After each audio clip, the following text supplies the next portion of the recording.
الموضوع اللي قلنا عليه. معرفش ابنه جاله مغص وجاله حاجات غريبه كده الولا، وقال لك هينزل يغديه بره وهيجي اخر النهار. تعالى تعالى انا زهقانه، تعالى اقعد معايا شويه. يلا انا مستنياك. لا لا ما تجيبش حاجه معاك. ايه بقول لك ايه، يلا افتح انا بره.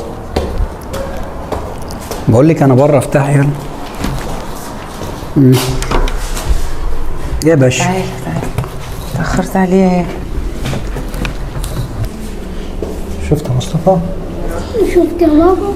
شفت. بقول لك ايه، انت كده كلامك صح، بس انا مش عايزك معايا عشان مش عايزك تشوف حاجه، انا عايزك تنزل تلعب مع اصحابك وانا هنتصرف. ماشي يا بابا. ماشي. مش كنا زماننا ارتحنا من امه النهارده؟ طب انت عملت ايه ده طيب مع الولد ده؟ عملتش حاجه. اعمل ايه؟ قعد كب عليه ميه اول مره وقال له اقعد يا بابا